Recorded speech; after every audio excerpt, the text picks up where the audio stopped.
આ કાર્યક્રમના પ્રાયોજક છે પારુલ યુનિવર્સિટી, વડોદરા, ગુજરાત. નમસ્કાર દર્શક મિત્રો, હું જીગર દેવાણી આપ સૌનું સ્વાગત કરું છું ચર્ચા છડે ચોકમાં.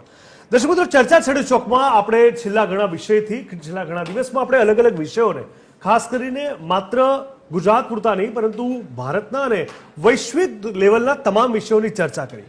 પરંતુ આ તમામની વચ્ચે અચાનક થયું એવું કે 2 દિવસ પહેલા અચાનક અડધી રાતે વરસાદે ધડબડાટી બોલાવી અને ફરી એકવાર યાદ આવી ગઈ પ્રી મોન્સૂન કામગીરીની. આપણે સૌ જાણીએ છીએ કે પ્રી મોન્સૂન કામગીરીને લઈને ચર્ચા ઘણી બધી થતી હોય છે, કરોડો રૂપિયાના ખર્ચા થતા હોય છે, મસમોટી વાતો થતી હોય છે, પરંતુ વરસાદ ખાલી 2-5 ઇંચ પણ જ્યારે આવે છે ત્યારે રોડ રસ્તાની હાલત શું હોય છે, કેવી સ્થિતિ હોય છે, કેવી હાલાકીનો સામનો કરવો પડતો હોય છે અને સામાન્ય લોકો માત્ર પહેલા ઝાપટામાં જ કેટલા હેરાન થઈ જતા હોય છે એની તાસીર આપણને મળી જતી હોય છે. ત્યારે આજે કરીશું ચર્ચા પ્રી મોન્સૂન કામગીરીને લઈને. વરસાદ આવે, રોડ ફાટે અને સ્થિતિ આપણી ખરાબ થઈ જાય.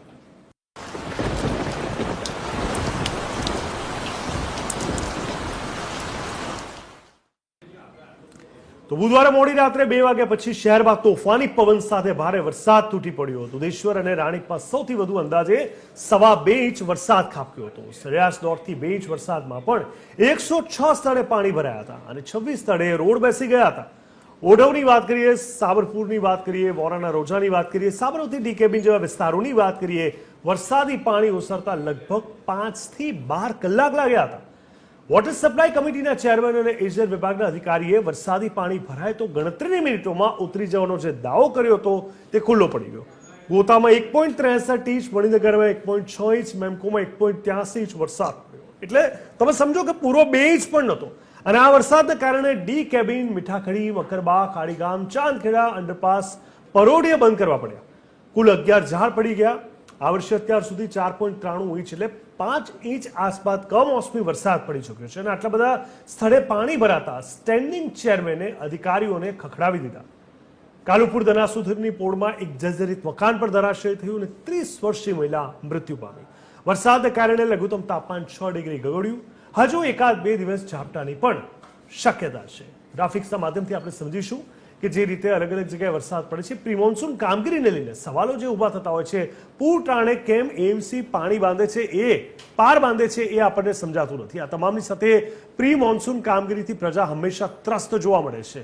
બસ ફસાય છે, રિક્ષા ફસાય છે, વાહનો ફસાય છે અને લગભગ 15 દિવસની વાર હોય ત્યારથી એ કામગીરીની શરૂઆત થાય, પરંતુ ઠેર ઠેર ખોદકામને પગલે ટ્રાફિક જામની સમસ્યા જોવા મળતી હોય છે ને સામાન્ય માણસ ખૂબ જ હેરાન થતો હોય છે. ત્યારે સવાલ એ છે કે પ્રી મોન્સૂન કામગીરી દેખાડો છે કે પછી નિષ્ફળતા છે? આ એક બહુ મોટો સવાલ છે.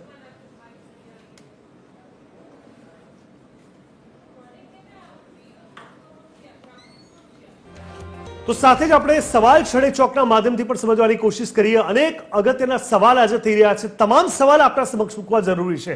ચોમાસાની ઋતુ માટે તૈયારી કરવા માટે કયા પગલાં લેવામાં આવી રહ્યા હોય છે એ આજે આપણે જાણવા સમજવાની કોશિશ કરીશું. સાથે જ સંભવિત કટોકટીનો સામનો કરવા માટે કટોકટી સેવાઓ કેવી રીતે સજ્જ કરવામાં આવે છે, જ્યાં ચારે બાજુ પાણી ભરાય છે, રોડ રસ્તા બંધ થઈ જાય છે. ડ્રેનેજ સિસ્ટમની વાત કરવી જરૂરી છે અને ડેમ પર કયા જાળવણી કાર્ય કરવામાં આવી રહ્યા હોય છે. ઘણીવાર અતિ વરસાદને કારણે ડેમ ફાટવાની પણ ઘટના ઘટતી હોય છે. ત્યારે શોષણ સુધારવા માટે જળસ્ત્રોતોને કાદવ કાઢવાની યોજના છે કે કેમ, એ પણ સૌથી મોટો અગત્યનો સવાલ છે. સાથે જ ઉચ્ચ જોખમ ધરાવતા વિસ્તારોમાં પૂરને નિયંત્રિત કરવા માટે કયા પગલાં લેવાય છે એ પણ જાણીશું. શું પ્રારંભિક ચેતવણી પ્રણાલીઓ અને સ્થળાંતર યોજનાઓ છે કે કેમ, એ પણ એક અગત્યનો સવાલ છે. સાથે જ ચોમાસાની ઋતુ માટે તૈયારી કરવા માટે ખેડૂતોને કેવી રીતે ટેકો આપવામાં આવી રહ્યો છે, કારણ કે સામાન્ય માણસોની વાત કરીએ તો ખેડૂતોને પણ આપણે નહીં ભૂલીએ. ત્યારે પાકને નુકસાન થાય તો રાહત માટે શું યોજનાઓ છે એ પણ જાણવું ખૂબ જ જરૂરી છે. કયા જાહેર જાગૃતિ અભિયાનો હાથ ધરવામાં આવી રહ્યા છે એ પણ ખૂબ જરૂરી સવાલ છે. સાથે જ ચોમાસાની ઋતુ દરમિયાન જાહેર સલામતી કેવી રીતે સુનિશ્ચિત કરવામાં આવશે. અવારનવાર અનેક લોકો ક્યાંક ખાબકાઈ ગયા, પડી ગયા, ડૂબી ગયાની પણ ઘટના થતી હોય છે. ત્યારે ચોમાસા પહેલાની તૈયારીઓ માટે કયા સંસાધનો અને બજેટ ફાળવવામાં આવ્યા છે એ પણ જાણવું ખૂબ જ જરૂરી છે. આ સાથે જ અણધાર્યા પડકારો માટે આકસ્મિક યોજનાઓ છે. હવે સ્વાભાવિક છે કમોસમી વરસાદ તો અણધારી જ આફત હતી, ત્યારે વિભાગો અને એજન્સીઓ કેવી રીતે સંકલન કરી રહ્યા છે? શું એ લોકો વચ્ચે કમ્યુનિકેશન છે કે કમ્યુનિકેશન ગેપ છે? શું સ્થાનિક સમુદાયો અથવા NGO સાથે સહયોગ છે કે કેમ? સાથે જ પાછલી ચોમાસાની ઋતુઓમાંથી કયા પાઠ શીખવા મળ્યા છે? ચોમાસું પહેલી વાર તો છે નહીં, દર વર્ષે આવે છે, તો શું શીખી રહ્યા છે આપણે? શું પ્રતિભાવ પ્રયાસોની સમીક્ષા અને મૂલ્યાંકન કરવાની કોઈ યોજના સરકાર તંત્ર પાસે છે કે કેમ? એ પણ આજે સમજવું ખૂબ જ જરૂરી છે.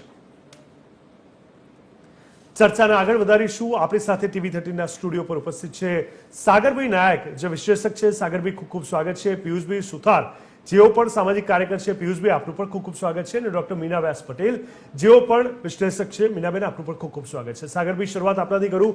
જે રીતે આપણે જોયું કે હજુ તો કમોસમી વરસાદ થયો છે, વરસાદની એક ઓફિશિયલ એન્ટ્રી ચોમાસાની થઈ નથી, અને માત્ર 1 થી 2 ઇંચ ન કહેવાય એવા વરસાદમાં પણ રોડ રસ્તાની જે હાલત છે, શરમમાં મૂકી દેવા પ્રકારની હાલત છે. તો સવાલ એ છે કે શું વાસ્તવમાં પ્રી મોન્સૂન કામગીરી, આ શબ્દો લોકોને વંચાઈ ગયો છે, ગોખાઈ ગયો છે? ખબર છે કે તમામ સમાચાર બતાવશે, ન્યૂઝપેપર હોય કે ઇલેક્ટ્રોનિક મીડિયા હોય, એના પર ચર્ચા થશે, પણ પ્રી મોન્સૂન કામગીરીની ડેફિનેશન શું છે? આજે આપણે પહેલા તો દર્શક મિત્રોને એ બતાવી દઈએ. તમે એક ખૂબ સારી વસ્તુ સમજવા જેવી છે. Ahmedabad is developing about the grounds. જ્યારે આપણે અબાઉ ધ ગ્રાઉન્ડ્સની વાત કરતા હોય ને, ત્યારે એ ડેવલપમેન્ટ ઉપર જ થઈ રહ્યું છે. કમર્શિયલ્સ આવી રહ્યા છે, બ્રિજીસ બની રહ્યા છે, નવું ડેવલપમેન્ટ થઈ રહ્યું છે. બટ મેઇન ઇશ્યુ શું થઈ રહ્યો છે? બિલો ધ ગ્રાઉન્ડ જે વસ્તુ છે, you can talk about smart સિટીનું પ્રોજેક્ટ ચાલુ થઈ ગયું છે, ડ્રેનેજ સિસ્ટમ જે બધી જૂની રહી ગઈ છે, હજી આપણે ડેવલપ નથી કરાઈ, and on top of it below the ground and on the ગ્રાઉન્ડની વાત કરીએ, રોડ્સના અંદરની વાત કરીએ તો ન્યૂ રોડ્સ, ન્યૂ કનેક્ટિવિટીઝ બની રહી છે. ઓકે, હવે આ 3 લેયરના શું થાય છે? First is developing, second is also developing. Developing કેવી રીતના? નવી કનેક્ટિવિટીઝ થઈ રહી છે, બરોબર. Below the ground remains same, એના અંદર તો કોઈ ચેન્જીસ છે નહીં. બટ વચ્ચેની જે વાત કરીએ એ ન્યૂ ઇઝ ડેવલપિંગ, પર પુરાના વાળા ઉપર, જૂના વાળા ઉપર કોઈ બી ધ્યાન આપતા નથી. હવે એક સિમ્પલ ઉદાહરણ લઈએ કે એટલી જગ્યાએ ખોદી નાખ્યું છે, એટલી જગ્યાએ કે હવે શું થાય છે કે તમારે નવા રોડ, નવા બ્રિજીસ તો બને છે, પણ હવે એ બીક છે કે બ્રિજ તો બની ગયો, હવે પાણી ત્યાં જ ભરાશે. નવા રોડ બનાવી દીધા, એની ગેરંટી કોઈ છે નહીં. હમણાં જ વરસાદ આવ્યો 2 અઠવાડિયા પહેલા, એક જગ્યાએ શાસ્ત્રીનગર બાજુ રોડ બન્યો છે. આ વરસાદ આવ્યો, ત્યાં ખાડા પડવાના ચાલુ થઈ ગયા. દેર ઇઝ નો એ લોકો ચેકિંગ કરવા વાળા કોઈ છે નહીં અત્યારે, મોનિટર નથી કરી રહ્યા વર્કર્સને કેવી રીતના. હવે પ્રી મોન્સૂન કામગીરીની વાત કરીએ તો પ્રી મોન્સૂન કામગીરીના અંદર સૌથી પહેલા તો આપણે એ ધ્યાન રાખવાનું છે, પેચીસ ફિલ નથી કરવાના.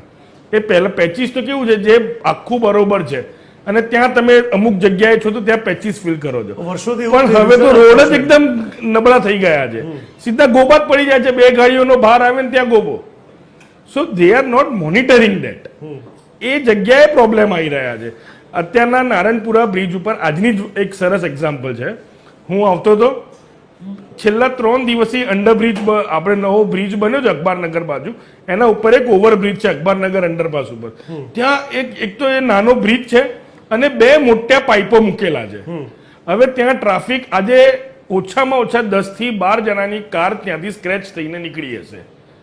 અરે એ પાઇપ શેના માટે છે? મ્યુનિસિપાલિટી વાળાઓને જ્યાં ડ્રેનેજ સિસ્ટમ એ લોકો નવી નાખી રહ્યા છે, because of that new commercial complex જે સરદાર પટેલ સ્પોર્ટ્સ સ્ટેડિયમ બનેલું છે એના માટે. તો એ લોકો ત્યાંથી લીધું જ નથી છેલ્લા 2 અઠવાડિયા. અને every evening and every morning જે રીતના ત્યાં છે, they are not going up to it. કયા વિસ્તારની વાત કરી ફરી એકવાર કહેશો? શાસ્ત્રીનગર અખબારનગર અંડરબ્રિજની ઉપર. શાસ્ત્રીનગર પાછળ બી એક નવો રોડ કનેક્ટિવિટી વાળો કાર્યો છે નવા કારમાં, સત્વ કોમ્પ્લેક્સની પાછળ. હવે ત્યાંનો રોડ તમે જોશો ને સર, આ સિરિયસલી આ નોન પ્લાનિંગનું નિયમ, આ નોન પ્લાનિંગ છે. રોડ છે નાનો અને વચ્ચે ઝાડ છે. હવે ગાડી લઈને જવું તો ઝાડના વચ્ચે ત્યાં તમને ઘણીવાર તો એમ ફીલ થાય કે અમદાવાદમાં માઇકલ શૂમેકર હું જ બની જાઉં.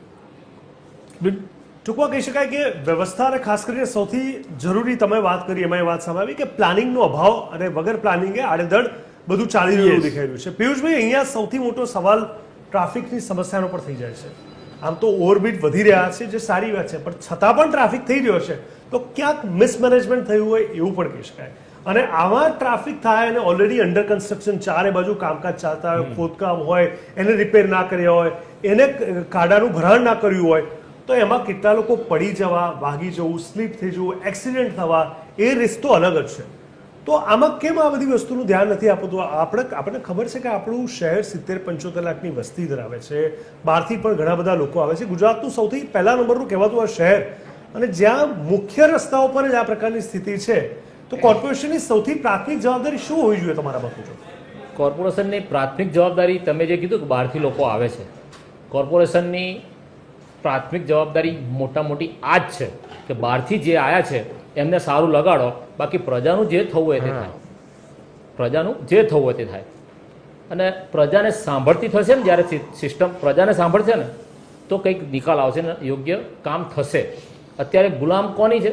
આગેવાનોના ગુલામ બનીને કામ કરે છે. એક કામ ચાલુ કર્યું તો એને પૂરું કરવા માટે પણ એમને રજા મંજૂરી લેવી પડે કે સાહેબ હું આ કામ કેટલા ટાઈમમાં પૂરું કરું. ઉપરથી ઓર્ડર ના આવે ત્યાં સુધી પૂરું પણ ના કરે.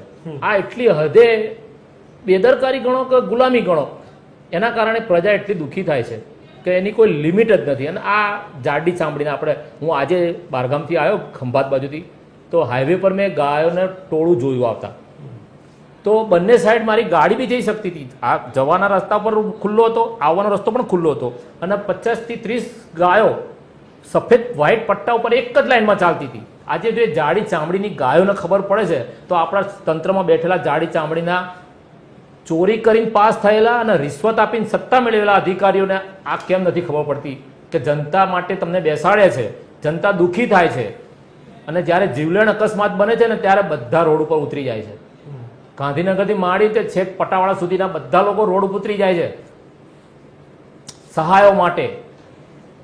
તમે સહાયની વાત કરો છો, અને મને અહીંયા દર્શક મિત્રો એ પણ કહેવું પડે છે, આપણે તંત્રની વાત કરીએ છીએ, કોર્પોરેશનની આપણે વાત કરી, સરકારની વાત કરી, પણ જ્યારે ટ્રાફિકની વાત આવે છે તો અમદાવાદમાં ટ્રાફિક સેન્સના અભાવની પણ વાત વારંવાર આવતી હોય છે, અને એના કારણે જે અકસ્માતો થાય છે એમાં સરકાર કંઈ નહીં કરી શકે. એટલે આ એક સામાજિક જવાબદારી છે, આપણે સ્વીકારવું પડશે. વરસાદ આવી રહ્યો છે, પાણી ભરાઈ રહ્યા છે, જે પ્રશ્નો છે અમે ઉઠાવી પણ રહ્યા છે, પણ એમાં વધારે સાવચેતી રાખવી, ઓછું નુકસાન થાય એની જવાબદારી માત્ર સરકાર કે તંત્રની આપણી પણ છે, એ આપણે સમજવું પડશે. ડૉક્ટર મીનાબેન, હવે આ આખી ઘટનામાં આપણે જોયું કે આ આખું એવું રિપીટેશન થઈ રહ્યું છે. ખબર છે કે દર ચોમાસે વરસાદ આવવાનો છે, ખબર છે કે આટલા વિસ્તારમાં પાણી ભરાવાના છે, પણ તો એના પર કામગીરી કેમ નથી થતી? અમદાવાદની જ વાત કરું તો આપણને ખબર છે કે સૌથી વધારે ડેમેજ થતું હોય તો એ આખો અમદાવાદનો એક પૂર્વ વિસ્તારનો પટ્ટો છે. તમે ઇનફેક્ટ મણિનગર જે વેરી વેલ ડેવલપ છે, કદાચ શાહીબાગ પણ ગણી લો, આ બાજુ દરિયાપુરથી શરૂઆત કરો, ઈસનપુર છે, મેમકો છે, નરોડા છે, બાપુનગર છે, તમામ વિસ્તાર, ત્યાં જવું વિચારવું પણ શક્ય નથી બનતું. રોડ રસ્તા પર તમે જુઓ કે માણસ ચાલીને ના જઈ શકે, વાહન લઈને ના જઈ શકે, 4 વ્હીલર પર, પબ્લિક ટ્રાન્સપોર્ટેશન, કારણ કે ખબર છે કે બધી રીતે હેરાન થવાના, ટ્રાફિકમાં પણ આગળ નહીં વધીએ, ફસાઈશું અલગ અને ગંદકી અલગ. તો કેમ એના પર કામકાજ નથી થઈ રહ્યું? બિલકુલ, આ બહુ જ ગંભીર મુદ્દો છે. આપણે ગયા વર્ષે પણ આ જ ચર્ચા પર બેઠેલા, અને રાજકોટ ગાંધીનગરના ગ્રીન સિટીના ટાટા ચોકડીની થયેલ ઘટના વિશે આપણે ઘણી બધી ચર્ચાઓ કરી હતી. અને પ્રી મોન્સૂનમાં તો એવું છે કે જીગરભાઈ, કે આ લોકો જે રોડ બનાવે છે ને એ ખાલી પટ્ટાઓ મારી દે છે, અને પાણી જે ભરાય છે જેનાથી રોગ જે ફેલાય છે એ પણ એક મુખ્ય સમસ્યા બની જાય છે. ખાબોચિયાઓ ભરાઈ રહે છે, જે રહેઠાણમાં જેટલા રહીશો છે એ લોકોને કેટલી તકલીફ પડે છે એ તો એના વિડીયોઝ હમણાં આવશે, અને એ વિડીયોઝ આપણે જોઈશું કે એમાં ઘરની બાજુમાં જ મોટા મોટા ખાડાઓ હોય અને એમાં પાણી મહિનાઓ સુધી સુકાતું નથી. બીજી વસ્તુ કે જ્યારે આ રોડના કેટલા મહિના પહેલાં આ રોડ બનાવવાની કામગીરી શરૂ થાય, અને જેવું બને એટલે તરત વરસાદનો ટાઈમ થઈ ગયો હોય, વરસાદ આવે અને બધું ધોવાઈ જાય. એઝ ઇટ ઇઝ સમથળ બનાવી એ રોડની એક પ્રક્રિયા છે, જે મને પણ ખબર પડે છે કે જે મારો વિષય નથી, છતાંય મને ખબર પડે છે કે જ્યારે તમે રોડ બનાવી રહ્યા છો ત્યારે એ વસ્તુને તમારે કાંકરીઓ નાખી અને પ્રોપર પહેલાં તો એને સમથળ મજબૂત બનાવવું પડે, બેઝ મજબૂત બનાવવો પડે, અને બેઝ મજબૂત બનાવ્યા પછી ડામર નાખવો પડે, અને એ રીતનું એક પ્રક્રિયા છે. એક ક્વોલિટી રોડ બનાવવો હોય તો આવી પ્રક્રિયા દેખાતી નથી, ખાલી રોડનું એક આખો રોલ ફેરવી દે છે. અને તમે જુઓ ને તો ઘણા આપણે સૌરાષ્ટ્રમાંથી ઘણા બધા એવા સમાચાર હતા કે આમ તમે હાથેથી ઊંચો કરી દો તમે પેલી પટ્ટી, જે લેર હોય ને લેર, તો આ જે છે એ ક્વોલિટીની અને પ્રી મોન્સૂનનું મેનેજમેન્ટ નથી, આખો પ્લાનિંગમાં ગડબડ છે. કોઈ જાતનું કેલ્ક્યુલેશન નથી. કેલ્ક્યુલેશન હોવું જરૂરી છે કે આટલા મહિનામાં આટલી જગ્યાએ પ્રોપર કામ થઈ જવું જોઈએ. તો એ નથી થતું. એ જે તે અધિકારીઓ છે એ લોકો જાતે કરી અને એ લોકોના કેલ્ક્યુલેશનમાં છે નહીં. સ્માર્ટ વર્ક બિલકુલ નથી. આપણે સ્માર્ટ સિટીની, સ્માર્ટ સ્ટેટની વાત કરતા હોય પણ સ્માર્ટ વર્ક બિલકુલ નથી. સ્માર્ટ માઇન્ડ પણ નથી કે પછી એના ઈરાદાઓમાં કંઈક કમી છે. હા, બીજી વસ્તુ એ કે જે ટ્રાફિકનો પ્રશ્ન થાય છે એમાં પણ આમાં પણ આપણે કહી શકીએ કે જ્યારે વરસાદ આવે ત્યારે અમુક જગ્યાએ ટ્રાફિક જામ થઈ જતો હોય, પાણીનો એટલો બધો ફ્લો આવી જતો હોય, ક્યારેક ખાડો આવી જાય, અંધારામાં ગાડી જતી હોય, ક્યારે ગાડી ખાડામાં જતી રહેશે કંઈ ખબર ન પડે. આવા રોડનો શું ભરોસો? જાન લેવા બની જાય છે આવા રોડ અને રસ્તાઓ. ઘણી બધી ગલીઓ હોય છે કે જેમાંથી ગાડી પસાર કરો સ્કૂટર વાળાની તો તમે કલ્પના નહીં કરી શકો કે આખું સ્કૂટર જ જતું રહે, આખી ગાડી જ જતી રહે.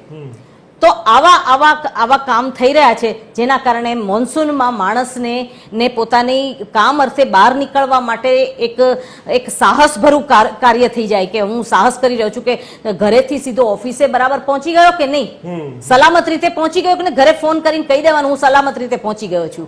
ઘરનાઓને ચિંતા હોય કે સાંજે ઘરે પાછા શાંતિથી આવી જશે કે નહીં, કોઈ પણ જાતના ઘટનાઓ ઘટ્યા વગર. તો આ પ્રકારનું જે તંત્રનું કામ છે એ ખરેખર વખોડવા લાયક છે અને ખરેખર આવા રોડ રસ્તાના લીધે કેટલા લોકોની જાન ગુમાવે છે અને ગંભીરતાથી આ લોકો લેતા નથી. સાગરભાઈ, મને એવું લાગે છે કે જે અમને વાત કરી એમની વાતથી તો સહેમત છું, પણ કદાચ આ લોકો જે ટેવાઈ ગયા છે ને વર્ષોથી અને એની સામે કદાચ એક ટેકન ફોર ગ્રાન્ટેડ એપ્રોચ કેળવાઈ રહ્યો હોય ને એવું પણ ક્યાંક દેખાઈ રહ્યું છે. તમે દ્રશ્યોમાં જોઈ શકો છો કે જે રીતે આ સ્થિતિ છે, હવે અહીંયા ચાલીને તો ભૂલી જાઓ, તમે વ્હીકલ લઈને પણ જઈ શકો એવી સ્થિતિમાં નથી. અને એવું નથી કે કોઈ એક વિસ્તાર, આખું શહેર આ ચપેટમાં જ્યારે આવતું હોય અને સૌથી મોટો અગત્યનો પ્રશ્ન દર વર્ષે કરોડો અરબો રૂપિયાનું બજેટ ફળવાતું હોય અને એમાં પ્રી મોન્સૂનનો ઉલ્લેખ પણ થતો હોય, છતાં પણ કોઈ વ્યવસ્થા નથી. એવું તો છે નહીં કે આપણે ત્યાં જ ખાલી વરસાદ થાય છે. ફોરેનની ઘણી બધી સિટીઝ કે સ્ટેટ્સ કે કન્ટ્રીઝ આપણે જોયા છે. હુબહુ એવું તો ના થઈ શકે, પણ કંઈક ટેકનોલોજીકલ કંઈક કામ કરીને એના પર કામ ના થઈ શકે અહીંયા. See, there is a problem of coordination. Understand? હવે problem of coordination from whom to who? From, I'll tell you, from municipal to other water department, drainage department, from electric department and to gas pipeline department. હવે શું થાય છે? Road ખોદ્યા, જે patch up work કર્યું, પછી પાણીવાળું department એનું ખોદકામ કરશે, પછી ગેસ પાઇપલાઇન વાળો ડિપાર્ટમેન્ટ એનું ખોદકામ કરશે. એટલે એક રોડ બન્યો હોય ને 3 અલગ અલગ ડિપાર્ટમેન્ટ એ જ રોડ ઉપર નવું ખોદીને જશે, રાઈટ? અને આપણું કોર્પોરેશન વાળાનું બી બહુ સરસ કામકાજ. એવા રોડને એ લોકો અત્યારના તો જે ડામરવાળા રોડનું આરસીસી કરવાનું એ લોકોએ ઓલું સિમેન્ટ વાળું કરવાનું ચાલુ કર્યું છે. મસ્ત. શું it is RCC, right? RCC કરવાનું એ લોકોએ ચાલુ કર્યું છે. હવે સારા રોડને એમને તોડીને આરસીસી કરવાનું ચાલુ કર્યું છે. ના વોટ ઇઝ હેપનિંગ એ તો કર્યું. હવે ટોરેન્ટ વાળા કીધું કે અમે નવા વાયર્સ નાખવા છે, એટલે એ રોડને પાછું ખોદ્યું. હવે now you see the level. હવે દેટ રોડ જે નવો બન્યો હતો એ પાછો ગયો. હવે પાછા લોકો આવીને ઉપર પેચવર્ક કર્યું. Now do you really think patchwork કર્યું ને વરસાદ આવ્યો? એકચ્યુઅલી પ્રોબ્લેમ શું છે? તમે પૂછ્યું કે ડિસેમ્બરથી જાન્યુઆરીના અંદર લગ્ન સિઝન આવે, બરોબર, પછી માર્ચ ને એપ્રિલમાં એમના છોકરાઓના એક્ઝામ સિઝન આવે, પછી ગરમી હોય એટલે કામ ક્યાંથી ચાલુ થાય? એટલામાં તો કામ ચાલુ કરવાનું હોય અને વરસાદ આવી જાય એટલે પછી આ કામ પૂરું થતું નથી. પછી વરસાદ પતે ને ત્યાં પછી દિવાળી આવે એટલે નવરાત્રીનું કામકાજ ચાલુ થાય. એટલે આમાં શું છે? આપણી ગવર્મેન્ટ પાસે ટાઈમનો અભાવ છે કે એમને પ્રોપર ટાઈમ નથી મળી રહ્યો કે આપણે જે જૂના કામ પેન્ડિંગ છે એમને કમ્પ્લીટ કરીએ. બીજું કઈ આ મેઇન રીઝન મને લાગતું નથી. સેવા કરવાની હશે ત્યારે આખું તંત્ર રોડ પર ઉતરી જાય છે ત્યારે કેટલો બધો ટાઈમ ફાળવતા હોય છે. એ ટાઈમ ક્યાંથી આવે છે? તો એ તો ટાઈમ વીઆઈપી મહત્વ છે કે જનતા મહત્વ છે? વીઆઈપી મહત્વ છે. એ છે તો એમનું બધું ચાલે છે ને. આપણે જનતા ટેક્સ એના માટે ભરે છે. પિયુષભાઈ, વીઆઈપી કદાચ અત્યારે ચોમાસામાં એમને આવું પડ્યું તો પછી ના આવે ને સાહેબ. એમનું એમને અંબાલાલની આગાહી ના હોય. આગાહી અંબાલાલની ખાલી આપણે જ તો એમનું સોલ્યુશન શું બને? આપણે લોકો રોડ ઉપર ઉતરવું જોઈએ. ટેક્સ ના ભરો. 100% સાચી વાત છે. ટેક્સ ના ભરો. એક વાર આખા બધા જોડે ટેક્સ ના ભરો એટલે ખબર પડે. જયારે ટેક્સ નથી ભરતા તો આ લોકો કેવા સીલ મારવા આવી જાય છે, હે ને? જાન્યુઆરીમાં સીલ મારી દેશે. હવે બધાને ખબર પડી છે કે ફેબ્રુઆરી માર્ચના અંદર છે ને આ લોકો ઓલું ઇન્ટરેસ્ટ માફ કરી દેશે, 10% એટલે ઓલું discount ઇન્ટરેસ્ટ માફ કરી દેશે. નહીં, જે જૂના ના ભરે હોય ને એમને માર્ચના અંદર ઇન્ટરેસ્ટ માફ કરી દે કે તમે મૂડી તો ભરો. એટલે મારા હારે એ બી નથી ભરતા. હવે એકચ્યુઅલી ભરવું જ ના જોઈએ, એટલે આ લોકોને ખાતામાં પૈસા ના આવે ને તો ખબર પડે કે હવે આગળ શું કરવું. પિયુષભાઈ, તો પછી આ આખી જે ટેવ પડી ગઈ છે, આપણે એક બાજુ આપણા રાજ્યની વાત કરીએ કે આ શહેરની વાત કરીએ, એને વિકાસશીલ તરીકે આપણે હંમેશા પ્રોજેક્ટ કરતા હોઈએ. બાકીના સ્ટેટ્સમાં આપણે વારંવાર વાત કરતા હોય કે ભાઈ ગુજરાતની વાત આખી અલગ થઈ જાય છે. ખાસ કરીને ઝારખંડની વાત થાય, ટ્રાફિક માટે દિલ્હીની વાત થાય, પાણી ભરાવાને લઈને મુંબઈ મહારાષ્ટ્રની વાત થાય કે પછી બિહારની વાત થાય, પણ ગુજરાતની હાલતને એ લોકોમાં શું ફરક? કારણ કે જે દ્રશ્યો છે, જે લોકો હેરાન થઈ રહ્યા છે. હમણાં વચ્ચે એક દ્રશ્યો આવ્યું હતું અઠવાડિયે 10 દિવસ પહેલા, એક ઓટો રિક્ષાવાળો થોડા ખાડામાં એની ઓટો રિક્ષા નમી ગઈ, એ બિચારો બહાર જવા આવ્યો ને એના પર પડ્યું ઝાડ અને ત્યાં ને ત્યાં ભાઈ ખલાસ થઈ ગયો. અને આવી તો અઢળક ઘટના. હમણાં બસ એક ફસાયેલી, એએમટીએસની બસ આખી ખાડામાં ઉતરી જાય.